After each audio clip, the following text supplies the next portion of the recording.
Good evening, everyone.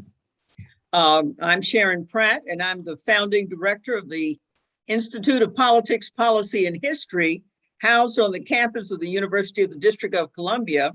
And Mayor Bowser and President Ron Mason helped to launch, indeed were pivotal to the launch of the IPPH. And our mission is to delve into some of the touchstone issues of our country, but while we rediscover the history of this very important city, the capital of America. And so we have, to help us do that, a number of resident fellows, but none more preeminent than the one who's with us tonight, and that's Ethelbert Miller. He is the resident fellow for writing, and he has been one of the most engaged and animated resident fellows we could ever hope for. And tonight he has organized us for the purpose of celebrating a very exceptional individual, Dr. Sterling Brown, who was Washington, D.C.'s very first poet laureate. And as someone who is very much a grandmother, I remember Sterling Brown when I was a student at Howard, when he would be out at the quad. I don't know whether he was there watching the sororities and fraternities gather on Fridays, but he was a towering personality and a towering presence. And it was a real honor for me at that time to even be in his midst. And so I think it's so appropriate that Ethelbert has organized this event with these extraordinary scholars to reflect on the life of Sterling Brown. So Ethelbert, I turn it over to you. Thank you, Mayor Pratt. This is the third program I've had the pleasure of organizing for IPPH. The first one I coordinated with Amanda Amurin and was an examination of the life of the Pan-African intellectual C.L.R. James. The second program looked at the work of Dolores Kendrick, the second poet laureate of Washington, D.C., and the author of The Women of Plums, Poems in the Voices of Slave Women. Today, our program focuses on the first poet laureate of D.C., Sterling A. Brown. Brown was born in 1901 and died in 1989. He was appointed poet laureate in 1984. Before receiving that honor, the city of Washington honored him by proclaiming May 1st, 1979, Sterling A. Brown Day. Along with being a poet and giving us such wonderful poetry collections as Southern Road and The Last Ride of Wild Bill, Brown also wrote many essays and reviews. When I was a student at Howard University, I took a class in African American literature and was introduced to the anthology Dark Symphony, Negro Literature in America, edited by James Emanuel and Theodore Cross. This book introduced me to Brown's essay, Negro Character as Seen by White Authors. The influence of this 1933 essay, which appeared in the Journal of Negro Education, can perhaps be found years later when Donald Bogle in 1973 published Toms, Coons, Mulattoes, Mammies, and Bucks. Where Brown examines African American stereotypes in literature, Bogle turns his attention to film. What's interesting to note is that there's no reference to Brown in Bogle's book. This alone could be a reason for organizing this evening's program. How many other essays written by Sterling Brown have influenced African American thinking? How seminal are Brown's essays about African American folklore and blues when it comes to understanding African American culture? What our program will hopefully do this evening is shed light on these essays of Sterling A. Brown. We want to gain a much fuller appreciation of the man who guided us down the Southern Road. In putting together this program, I immediately thought of James Early. James is a former Smithsonian Institution Secretary for Education and Public Service. He was once the interim director of the Anacostia Museum and is a board member of Roadworks as well as the Institute for Policy Studies. James and I worked with Sterling Brown when he came out of retirement to be a senior research advisor with Howard University's Institute for the Arts and Humanities that was created in 1973 and directed by Stephen Henderson, the scholar and author of Understanding the New Black Poetry. Several years ago, James Early gave a talk on Howard's campus in the browsing room of Founders Library. He talked about Nelson Mandela, placing Mandela's legacy in a much larger context than simply South Africa and apartheid. I felt he could perhaps this evening do the same for Sterling Brown. And then I thought of Mark Sanders. Mark is a professor of English and African Studies at the University of Notre Dame. His book, A Son's Return, Selected Essays of Sterling A. Brown, was published in 1996 by Northeastern University Press. In this book, Saunders makes a reference to the first essay Brown wrote in 1925, an essay on Roland Hayes. Many of Brown's essays were written during the 1930s. Our program this evening will look at some of these essays. In the chat room, you will find a reference to Mark Sanders' other book, Sterling A. Brown's A Negro Looks South. So let me welcome James Early and Mark Sanders. Let us follow Sterling Brown once again down the Southern Road, but this time guided not by his poetry, but his essays. James Early will speak first, followed by Mark Sanders. Thank you, and what a pleasure to be a part of this program in commemoration of Sterling Brown, and hoping that Sterling Brown will be situated in our present and in our future, specifically within the DC public school system, and hopefully at Howard University, since he is one of the most important towering intellectuals, both on the national and international level, that was affiliated both with Washington and Howard University. I took no courses from Sterling Brown, and I am not a student, as Mark is, of the work of Sterling Brown. And I want to just talk quickly within my 10 minutes about how I personally came to be familiar with Sterling, and then to talk briefly about Sterling and his essays, but really going back to his poetry as cultural essay, I might put it that way. I think I first met Sterling actually with Ethelbert when he stopped me one day in front of the library at Howard University and said, "Come go with me to hear Sterling Brown. He's going to be speaking at the engineering department auditorium."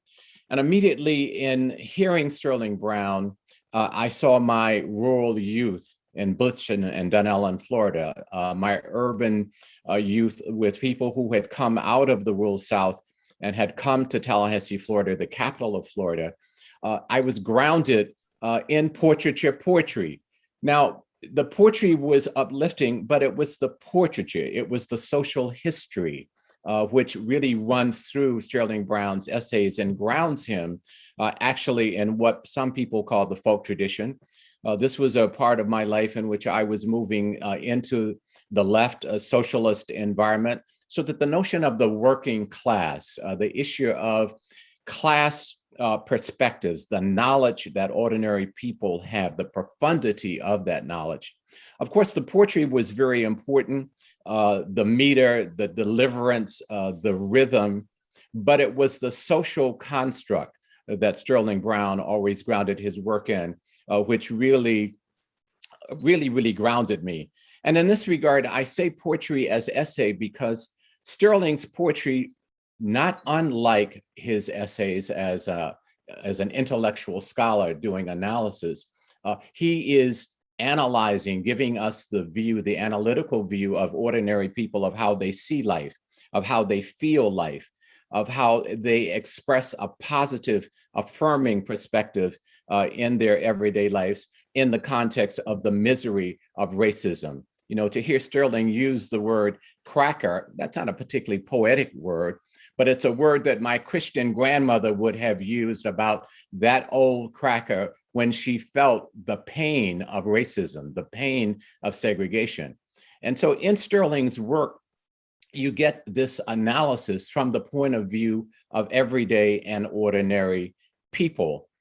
Now, Sterling, having come from upper class background, a middle class background, if you will, I used to talk to him and I would tease him and say, you know, I think you committed class suicide. Because Sterling was not just observing and writing about these people as subjects, he embedded himself in that.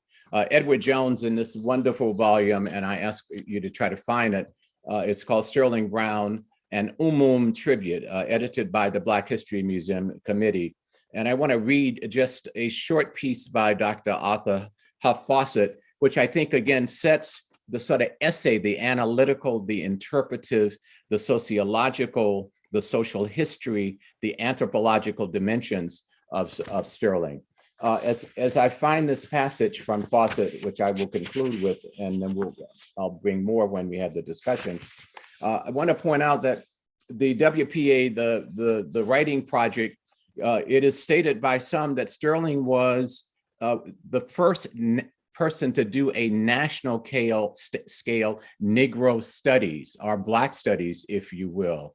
That's 48 states, including Washington, D.C. and the city and New York City. So Sterling was not just a poet. He was really a social historian, and he fused that in a different kind of way. This is what Fawcett has to say. Hats off to you, Sterling Brown. You have more than paid your dues, standing aloof from the blandishments of the Philistines, ever taking your place alongside the lowly brother, black or white, not pretending, nor fawning, nor yielding in the struggle to free mankind. Always you sounded the clarion note, bending low to grasp the hand of that little man in the cotton patch, the still further down worker in the coal mine, that one stoking behind the white railway engineer, all those porters, bellhops, domestic workers, the menials whose songs you have recorded, telling of Black aspiration amidst much bourgeois doubt and neglect. But with you always the certainty that these would be the instruments of the true Renaissance now are coming. Behold today Sterling Brown's low man on the totem pole making his move. Much of the acclaim still goes to the big shots, Jordan, Sutton, Chisholm, Hatcher, etc.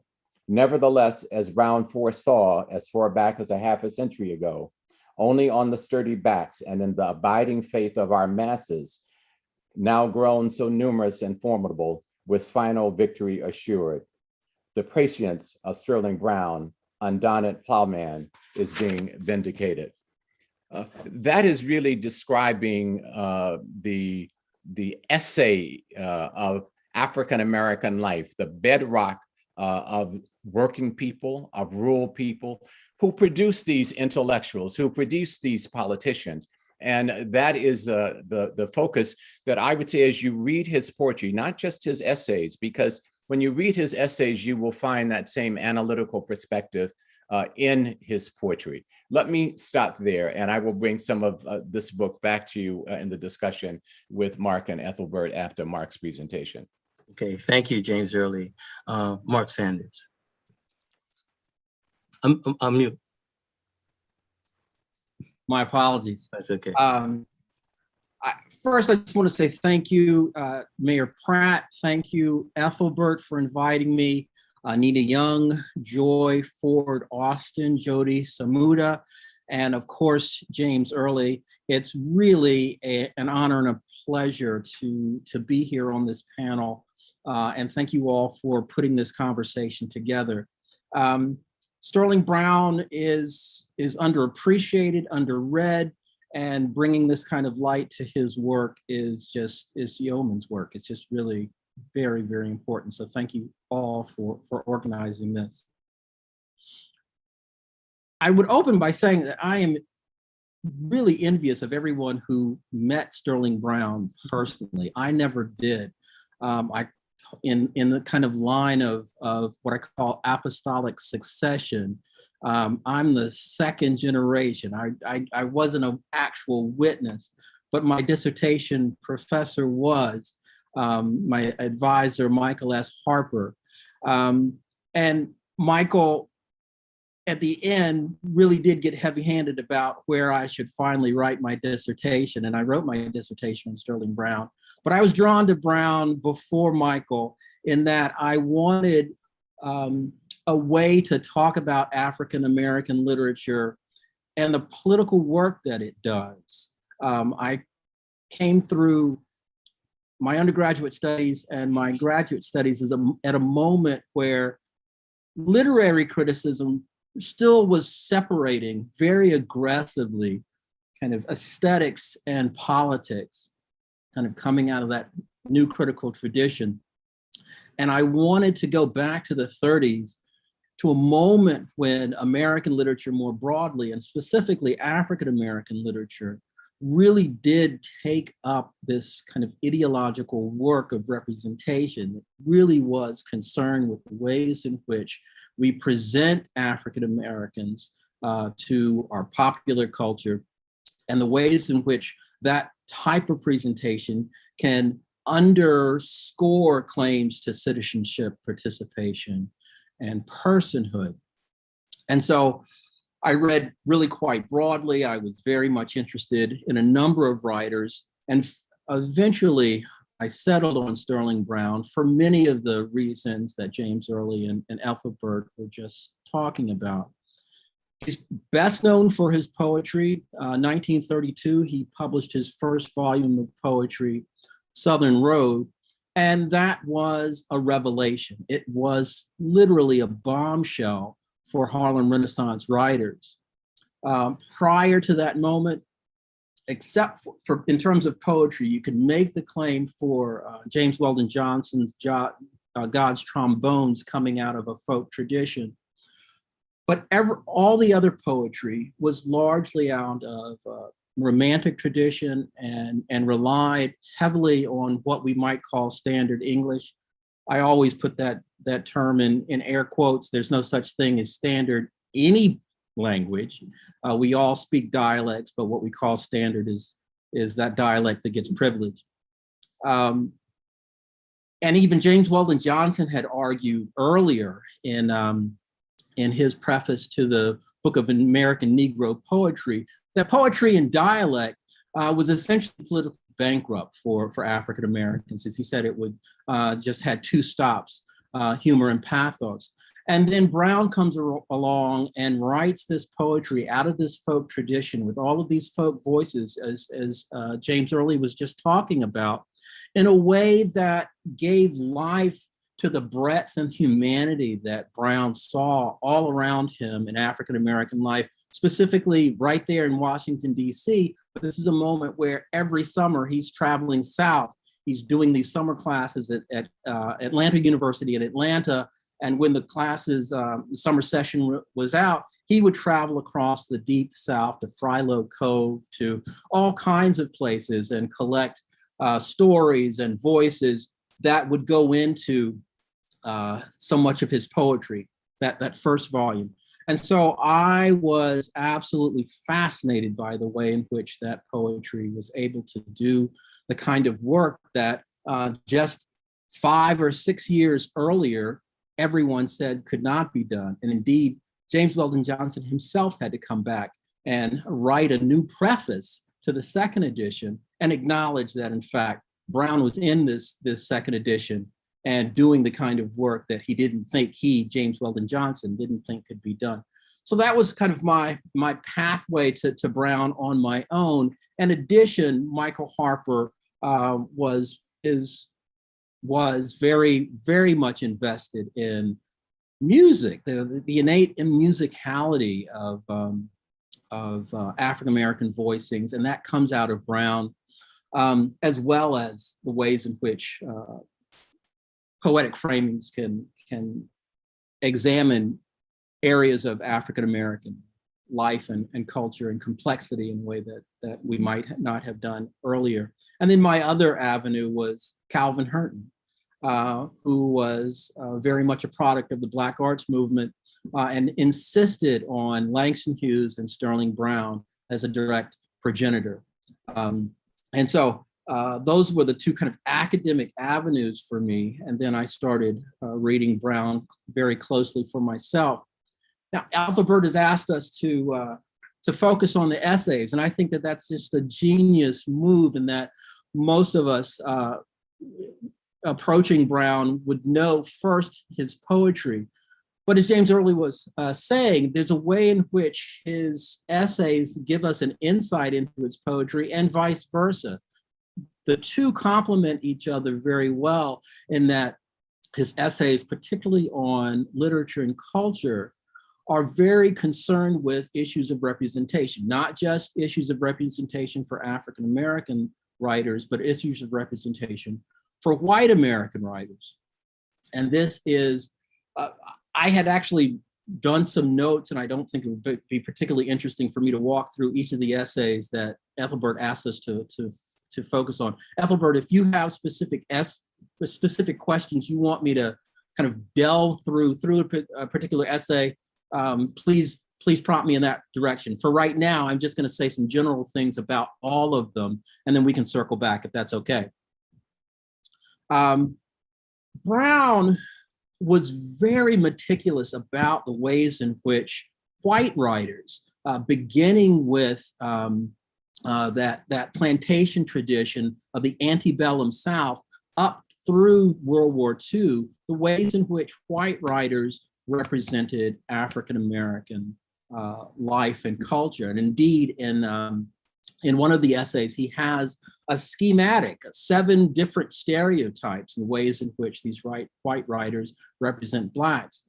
And as Ethelbert was suggesting in terms of Bogle's book, there is a tradition that flows right out of Brown that comes to the contemporary moment. I see Brown's first efforts at lining out the ways in which Blacks are stereotyped, that leading directly to Shadow and Act.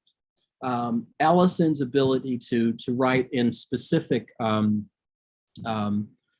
my goodness, I've blanked on the, here it is right here. Yes, 20th century fiction and the Black Mask of Humanity is the biggest essay that starts to review some of these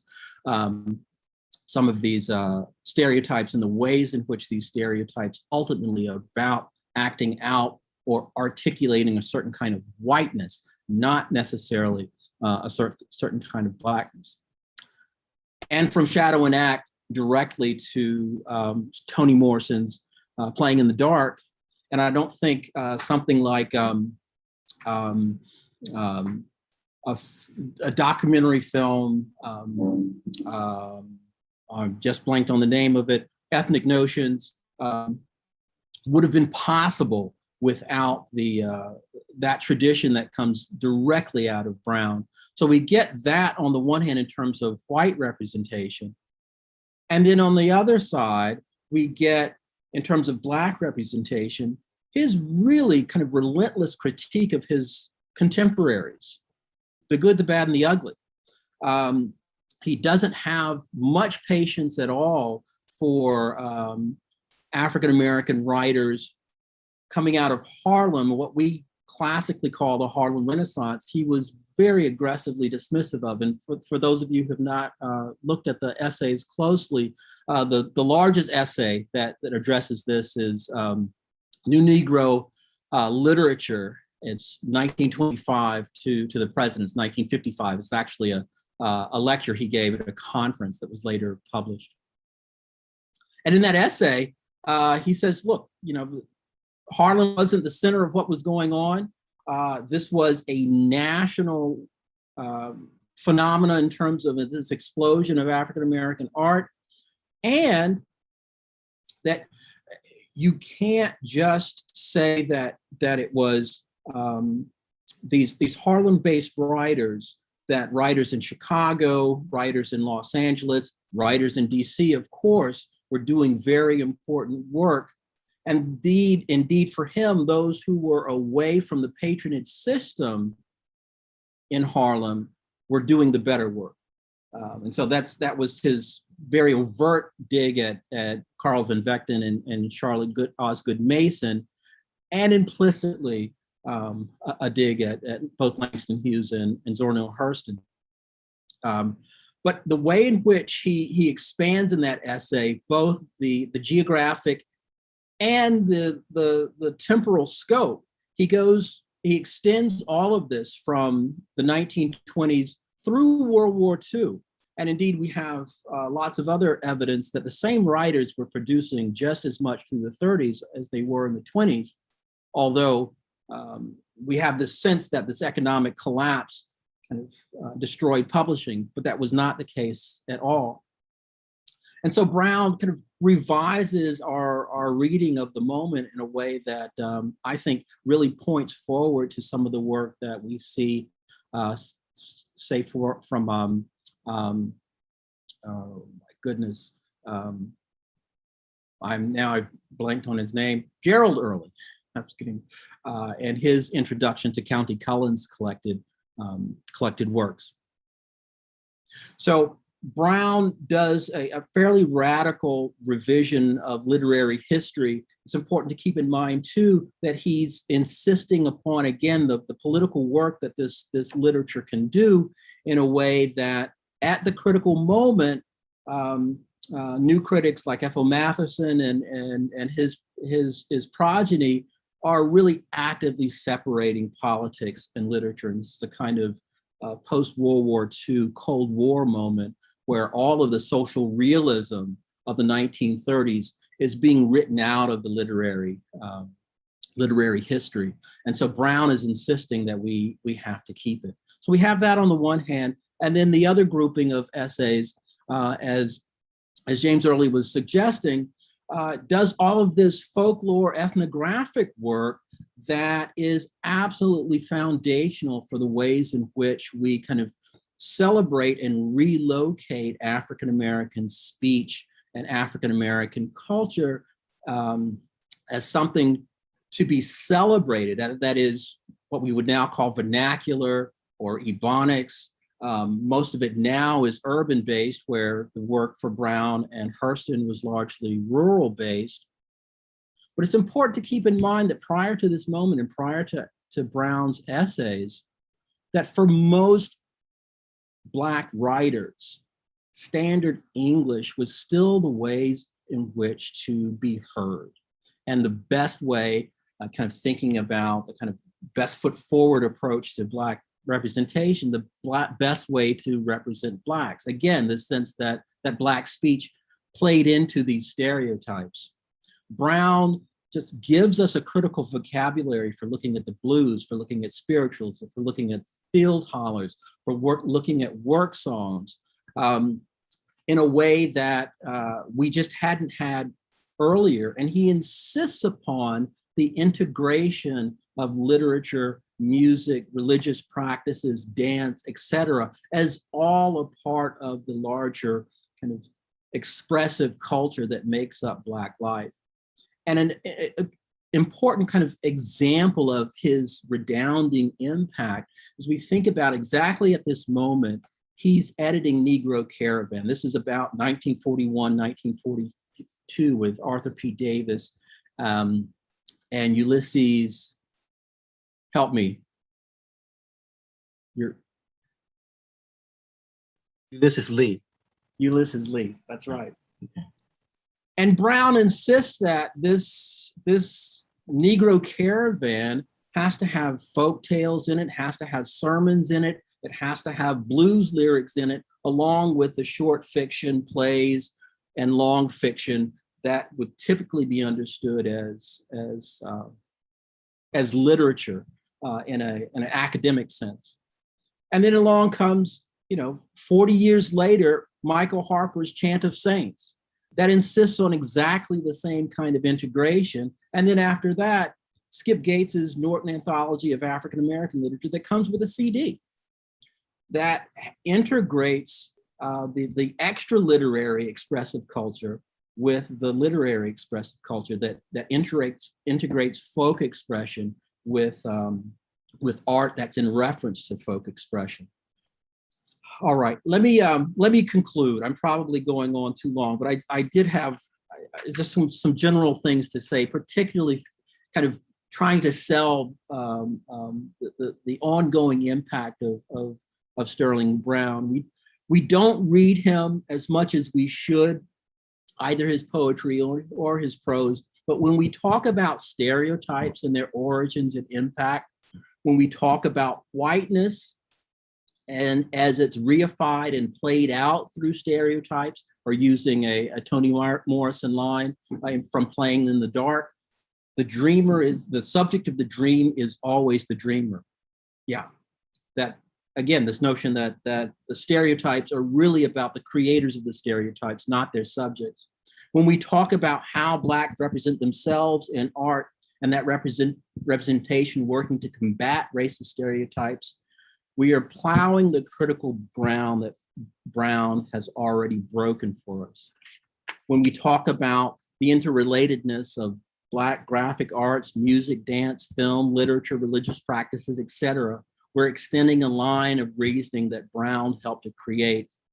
Or when we insist upon the vibrancy and artistry and diversity of Black speech, dialect, ebonics, however, whatever you want to call it, we're able to make that claim largely because Brown provided the burgeoning evidence of its artistry at a moment when the Black vernacular was regarded by many Blacks as being backward, ignorant, and a kind of speech that played into these stereotypes.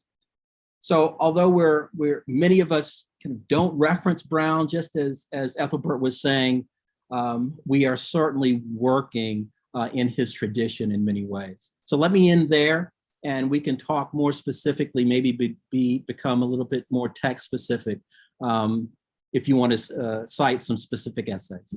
Okay, I'll do that. Thank you, Mark, and thank you, James. I have a few questions that will, fill us out for the rest of this program. The first question is, what is the relationship between the folk and the new Negro? And I say that because between the years 1923, 1929, Sterling Brown taught at the Virginia Seminary College, he taught at Lincoln University, and he also taught at Fisk University. But he sort of ventured off campus, like across Georgia Avenue, and when I see a person like Sterling Brown doing that, like the scholar doing that, the person I think of is Walter Rodney, Grounded with My Brothers, where he leaves, he's in Jamaica and he goes into work with the Maroons and the Rastafarian. That sort of approach where we don't expect the scholar to sort of dressed like James Foreman and Snick, put on some coveralls. When you look at those Howard scholars in front of that gate, like E. Franklin Frazier, Sterling has a little blazer, so you can see that he was leaning at least across the street. But everybody else, Charles Drew and the others, they stayed on one side of the block. But what happens in terms of this relationship between the folk and the new Negro? Because James, this is what I think you were alluding to, and a lot of this takes place in the 1930s. James, you're on mute.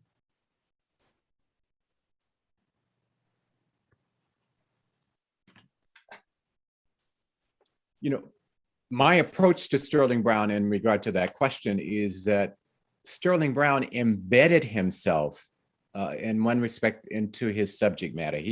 So I look at Brown as the social individual, if you will, rather than just as the poet and as the critic and as the documentarian.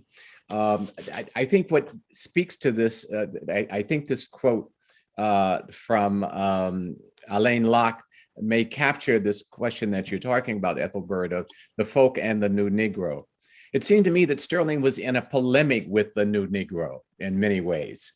Although his class background, his educational background, Williams and Harvard were all a part of the new Negro, he was saying that the predicate for all of us are these people who have been picking the cotton, these mothers who can't feed their children, these dogs where you can see their ribs sitting on the front porch because they don't have any food.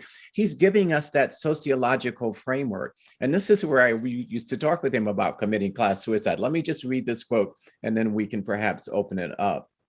Writing in Nancy Cunard's The Negro, Alan Locke found Sterling Brown an even more new Negro folk poet than Langston Hughes. He concludes, Sterling Brown, more reflective, a closer student of the folk life, and above all, a bolder and more detached observer, has gone deeper still and has found certain basic, more sober and more persistent qualities of Negro thought and feeling. And so has reached a sort of common denominator between the old and new Negro. Underneath the particularities of one generation are hidden universalities, which only deeply penetrating genius can fathom and bring to the surface. Too many of the articulate intellects of the Negro, including, sadly enough, the younger poets themselves, children of opportunity, have been unaware of these resources of the past. But here, if anywhere, in the ancient common wisdom of the folk, is the real treasure of the Negro poet.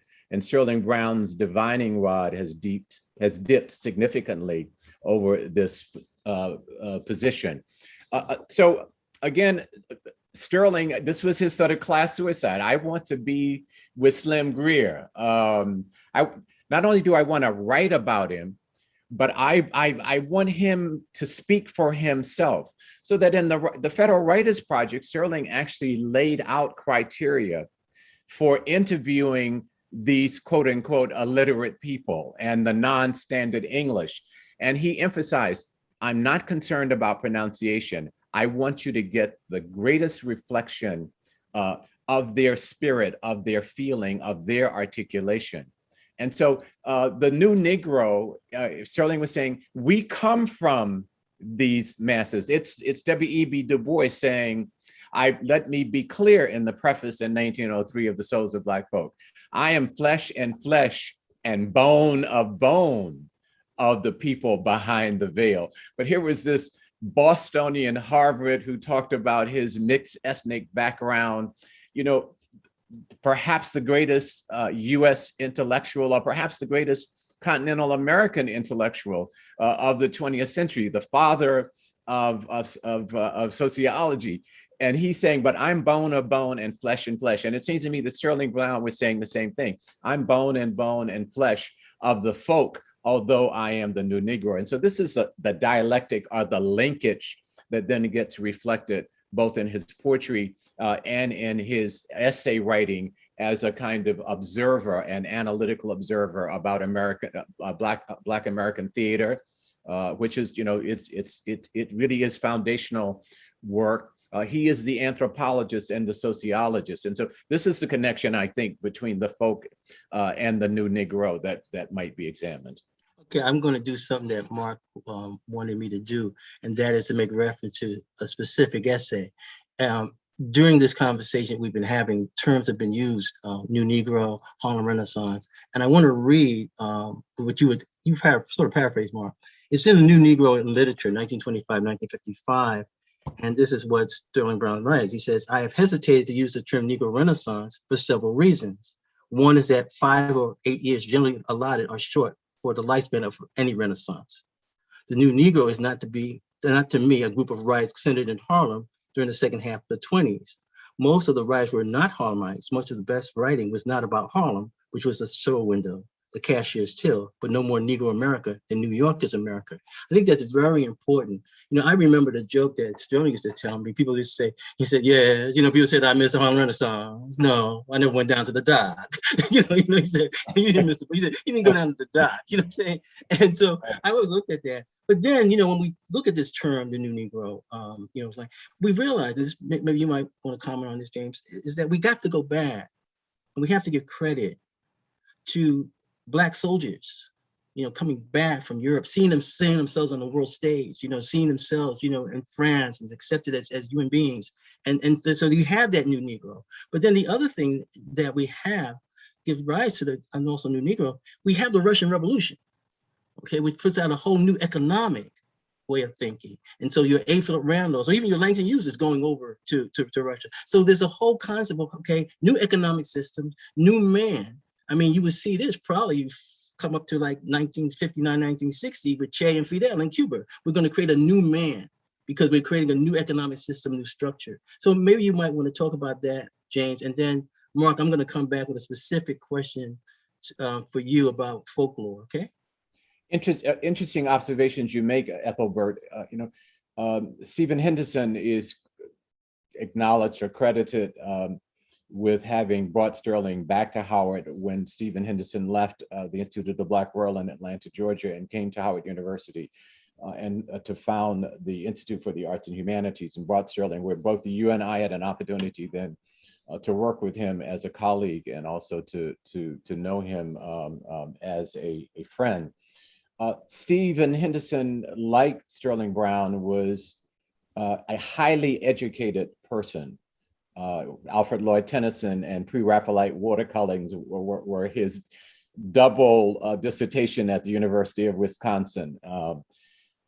But they both were grounded in where their great-great-grandparents had come from, where the descendants of enslaved Africans had come from.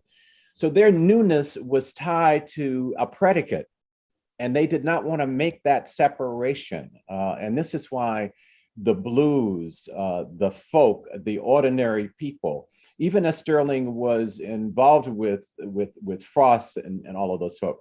I invited him when I was working at the National Endowment for the Humanities. This was a period in which all of the janitorial staff were basically Black women and a few Black men. And there were very few people of color on the professional staff or even on the secretarial staff. So I invited Sterling and I invited them because I wanted them to know that the humanity, that they were the humanities. They were not just subjects of the humanities, but they were actors. And this is what Sterling was getting at, was their agency, their way of looking at the world, their way of expressing the world, their way of passing on lessons from generations to generations. So when I talk about his poetry as essay as well, he's coming from the inside view. It's not just an external view. When you mention the Cuban Revolution, and I'll stop on this point, I would say one of the criticisms that needs to be brought, and I'm a big fan of Cubans, spent a lot of time there over the last 46 years, is that the creation of the new man and the nueva trova, which is a musical form, was totally disconnected to the music of the everyday Cuban, the son, the rumba, which these African descendants had brought and fused into the national identity of Cuba. So you see natural blonde, green eyes, blue eyes, and if you did not look at color, you would say these are Black people in the way that their spirit is manifest. This is not something they went and borrowed. This is how they were socialized. And so Sterling, it seems to me, was trying to keep that linkage and not break that linkage. Although when he came to the National Endowment for the Humanities, he talked about Frost. So that gave me another vantage. And I was so heartbroken because these Black people in Washington who were cleaning floors and cleaning toilets and sweeping offices did not get a chance that day to see how he had grounded himself and his work there. But it suggested to me that Sterling was also slightly seduced, if you will, as he had critiqued these others, by the fact that it was the National Endowment for the Humanities, and he was speaking to this great scholarly institution. Thank you, Jane. Mark, I want you to comment on making a comparison. How would you compare the writings, Brown's writing on folklore with Zora Neale Hurston? You have to unmute.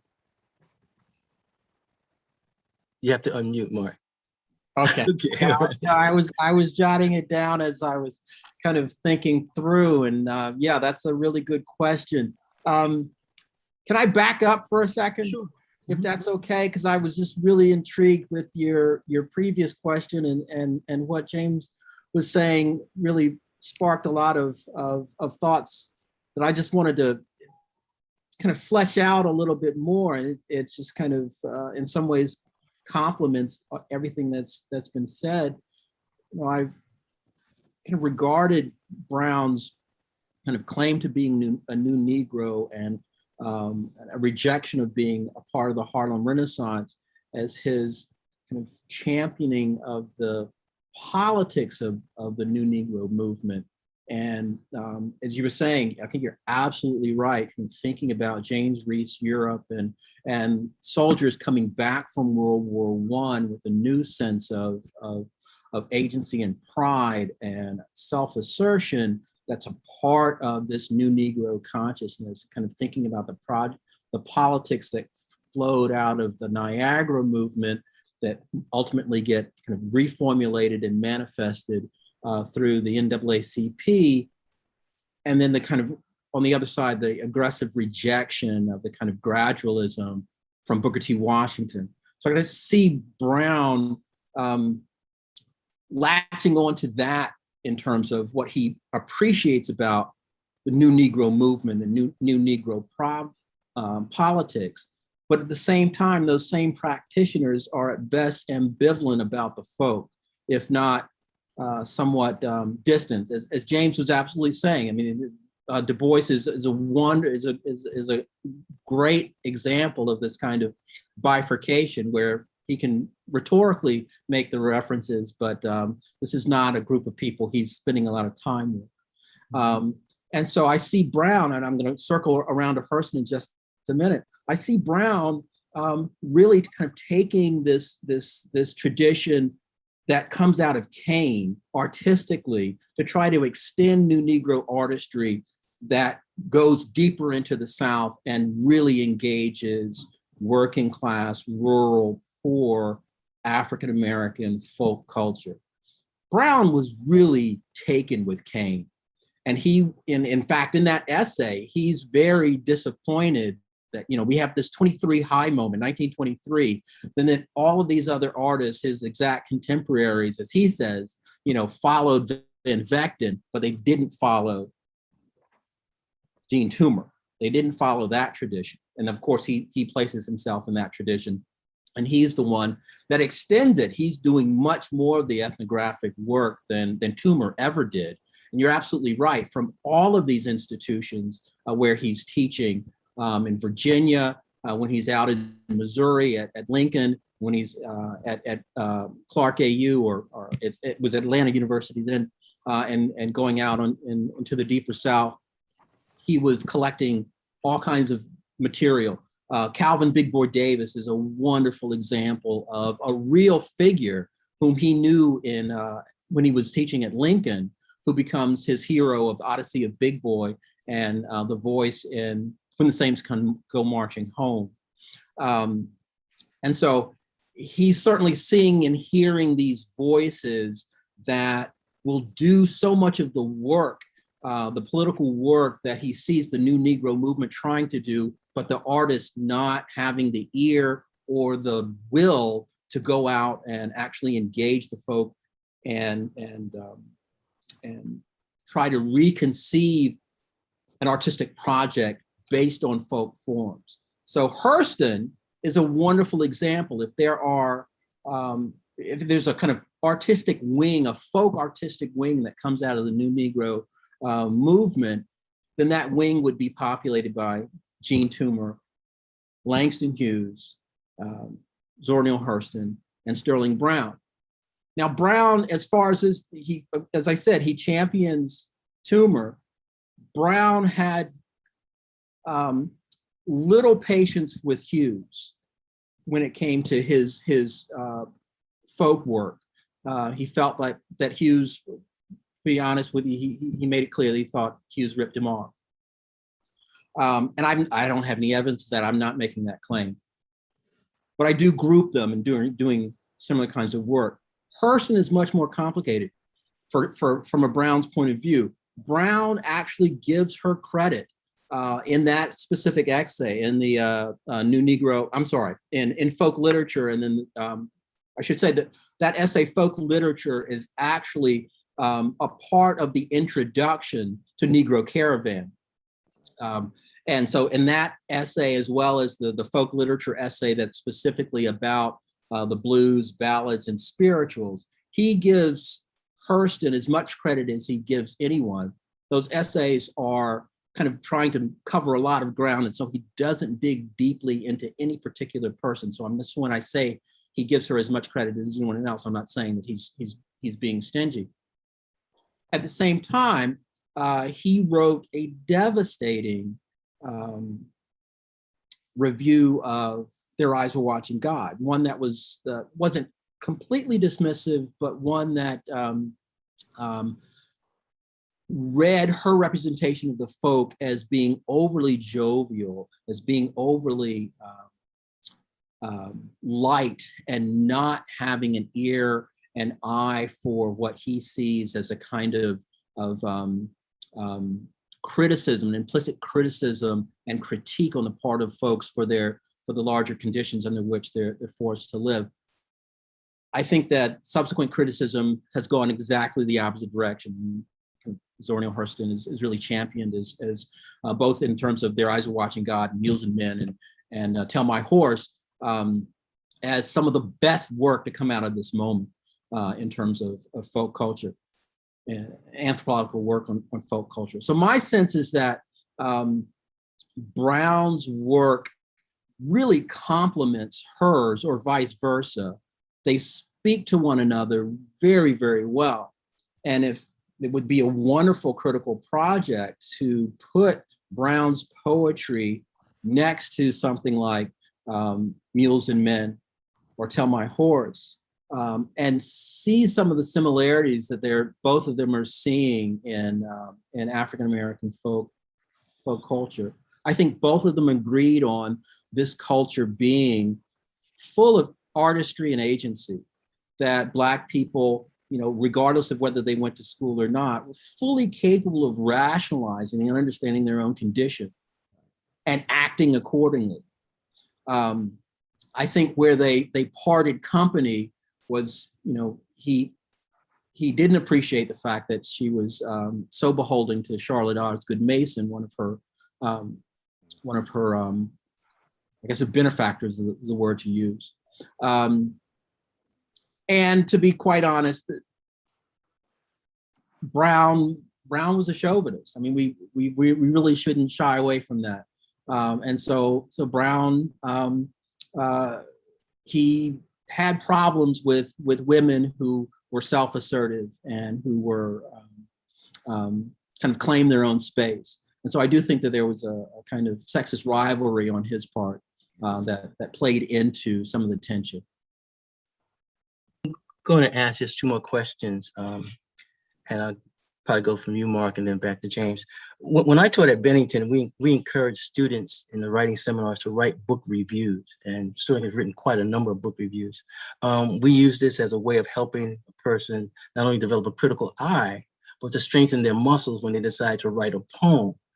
Can one detect a Brown style in his book reviews? Is that a question for me? Yes, that's a question. Yeah. Oh my goodness, this is. I have another question, but qualifying exams in grad school. The quick answer to the question would be yes, but then the follow-up is I would need to be more specific about what would be the characteristics of a Brown review. Let me just step back to historicize, at least in my sense of the historical context of the question, again, kind of thinking about the early 30s through World War II as Brown's most productive period, in addition to writing the essays that go into A Son's Return. I mean, if you go to the back of that, there is Robert O'Mealy's extensive, exhaustive bibliography for Brown, and it is voluminous. Most of his work, and most of it is prose, comes out in this period. So in addition to the selected works that are in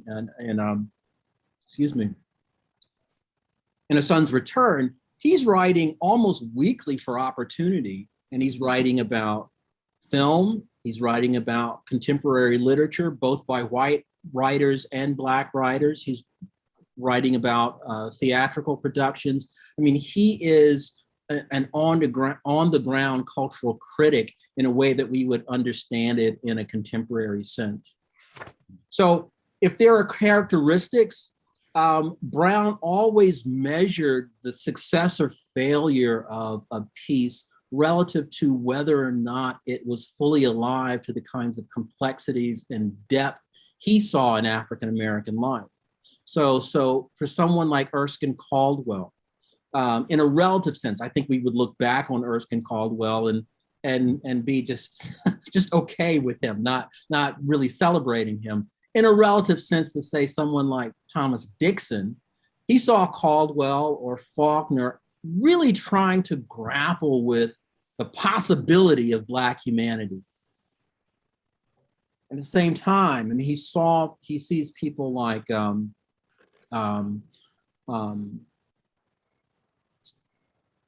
well, Langston Hughes would be an obvious one. He saw Hughes's, despite what he had to say about Van Vechten and Hughes's relationship to Van Vechten, he certainly saw Fine Clothes to the Jew and The Weary Blues, it's reverse order, but Hughes's first two volumes as really important volumes. And so, and again, in the ways in which they move beyond the kind of stereotyping and move beyond what he saw as a limitation for some of the more conservative New Negroes, and that they wanted only to focus on middle-class Black life, middle-class Black urban life. And so that would be the first way that I would think about what characterizes a Brown review, kind of this measurement of Black humanity. Well, this is my final question for both of you.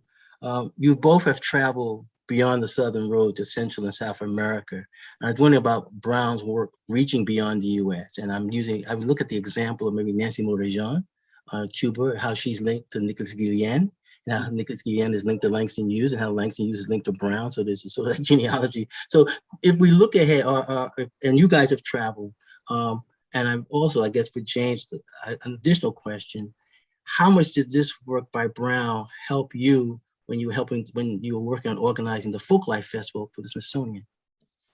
That's the final question for James. You could answer, then Mark. Good.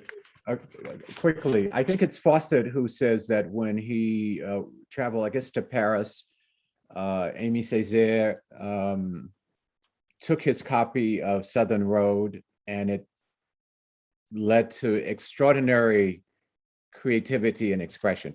Leon Contron Damas, in this particular volume of Umun Tribute, also notes the impact of Southern Road on the development of negritude. And of course, Aimé Césaire, Leon Contron Damas, and Senghor were the three founders, and then of the negritude movement. And then Leon Damas is here at Howard University at the same time as Sterling Brown. This very erudite European framed suits and gestural style goes to Sterling Brown that says, here you have with you right here a catalytic individual who opened up a global diaspora perspective. In that context, it still raises a question for me of why is Brown overshadowed? And my own personal view of having gone to his house on many occasions, and my wife and I, we took our children with he and Daisy. I came away feeling that Sterling was unsettled about who he was. I mean, he was very clear on the work that he had done, but he seemed very unhappy, very frustrated. He seemed like he needed a certain kind of validation that he did not receive. And it had less to do, I concluded, with the objective dimensions that Mark has laid out, the scale and the depth and the intersections of his intellectual work, than it was something in his very psyche that, I don't know people who've done the biographical writings on him, but there was something there. I would go to Sterling's house and he would say, go down in the basement and get a tape recorder and let's talk about something. And of course there were like 10, 12 broken tape recorders down in the basement. But he had this need to, and I wasn't writing about him. You would turn on the radio and there would be Sterling Brown and WPFW here in the nation's capital at the Pigfoot.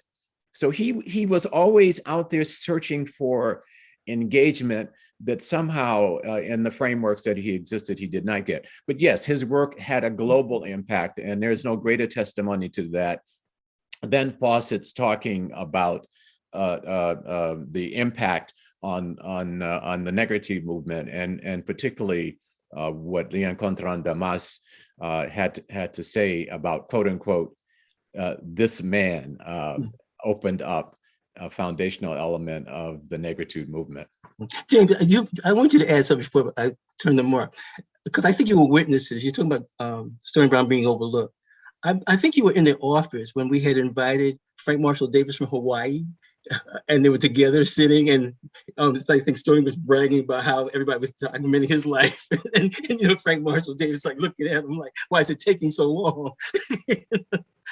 But you got a sense in terms of this relationship between these peers, that they were, and maybe this is the impact of some type like segregation, stuff like that. They never got their due, and the person I saw who witnessed this was Dean Crawford, Dean of Rankin Chapel, who had presided over the funerals, of so many of these great men. And so I always wondered about how they were overlooked. Or I can remember Snowden still walking with his Harvard bag across main campus, even though he was at Howard.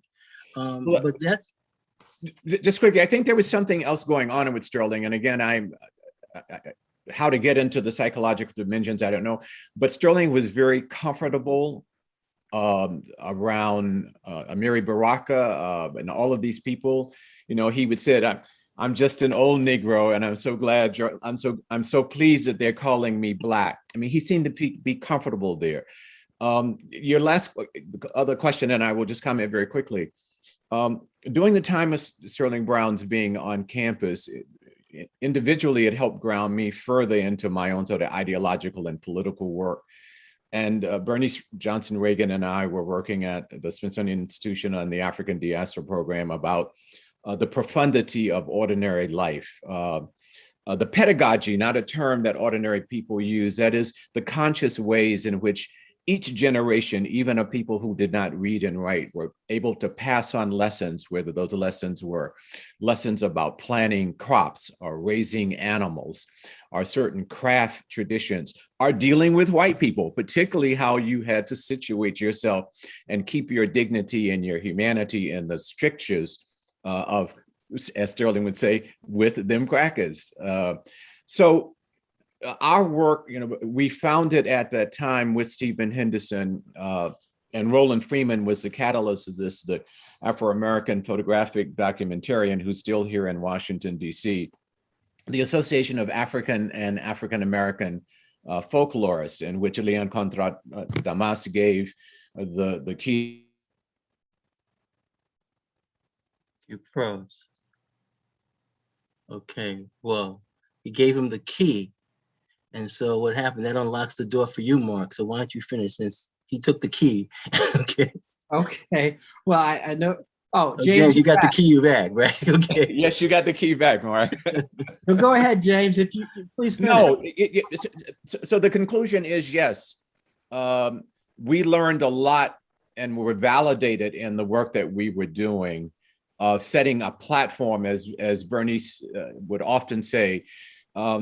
We are giving a platform not for visibility, but for amplification of voice and scale of visibility, because these voices and this visibility are heard in the communities in which they live and passed on from generation to generation and validated by themselves before scholars come along to validate them. And I think this intersects very, very much with Sterling, where Fawcett said that after having gone to Williams and to Harvard, he had to go to the Academy of the Negro Folks, Davis, Big Boy Davis, and Slim Greer, his alter ego. That was where Sterling got his validation. And for the work that we did and the professional life that I and people like Bernice pursued, Sterling brought that validation for us that, yes, you're grounded on the right text. Stephen Henderson, I won't elaborate here, but was an anchor in that period of setting a context for us all to be engaged with Sterling, with Amiri Baraka, with the Black Writers Conferences, with Larry Neal and Sonia Sanchez and so many others who came through that institute. And of course, Sterling was the dean. He preceded all of us. Stokely Carmichael talks about the importance of Sterling. Davis, the actor, who says, I was a student, but he was like grits and gravy. He was a homeboy, he was a homie. He uses that term. So yes, that Sterling Brown had a big impact on our professional development through the Smithsonian Institution and the Folk Life projects. Mark, your last words? I don't know if I could add anything to that. Yeah, it's absolutely true that he continues to have an impact across the generations of people producing African-American culture. Kind of thinking internationally, yes, the road from Brown out to Colombia or to West Africa, wherever, really is through negritude. And so that's where you make the connection. And I think Brown was really kind of focused for himself on the U.S. in a way, say for Hughes. I mean, he's circling the globe several times, and of course, in conversation with all kinds of people in an international setting. But nevertheless, the impact is global for Brown as well. And so I just thank you all for putting this conversation together. This is so important for Brown's legacy and for us to understand more fully where we come from in terms of our ideas and our critical approaches. You know, Mark, in terms of that, this is second hand, but this is your book, A Son's Return, and you made reference to it. It has a very extensive bibliography that Bob O'Meally put together. And I will put a little plug, James will remember his name. The person who helped put that bibliography together with Bob O'Meally was Amazu Bolton, who I always remember when I met Amazu Bolton in 1974. He was like, "What's all this stuff about folklore? We the folk. You want to hear some folklore here?" You know, so he was very comical. But he was also, I mean, for anybody out there, if you really want to get a sense of all the Brown essays, the book reviews, this bibliography in the back of Mark Sanders' book is an excellent place to begin. And so I want to thank James and Mark for being here. And I'd like Mayor Pratt to have the closing remarks. And also maybe there's some coming attractions what IPPH is doing in the future. Well, wonderful job. I mean, this has been so wonderfully enriching. Ethelbert, thank you for pulling it together. James Early, you were great. Mark Sanders, you were great. You know, just a closing observation, if I may take the liberty, having been on the campus of Howard University when Sterling Brown was there. And I think of the people you mentioned, Snowden, and how he had to carry his Harvard bag. And you had Dorsey, who was chair of the poli-sci department, who was seduced by communism, as a great many people of the Black community were. You had also, you think of it, E. Franklin Frazier. And I I'm wondering, I mean, it's not a question to be answered. This is probably the first generation that had not been born into, had not as clear connection to slavery. Right. Ethelbert's father was born a slave and ascended, you know, so you could see that struggle. You could see that struggle with these great personalities about where we stood in the world and where they personally stood in the world. For all of their intellectual strengths, for all of what they achieved, there was still that struggle. And it was palpable, it was visible, you could feel it. And I wonder if that isn't what you picked up on. And that may not be true, that's just my very, you know, my thought, my impression of why we may have seen that with a number of those great scholars, extraordinary individuals at that time, all assembled in my instance at Howard University. Yeah. Okay. Well, thank you, Mayor Pratt, and thank you, James again, and Mark, and Jody and Nina, who are there. They're not on the screen, but they're there, and we've made this possible. So this has been another wonderful IPPH program. Thank you all. Thank you. Thank you, everyone. Okay, take good care. Okay. All right, bye-bye. Bye-bye. Bye-bye.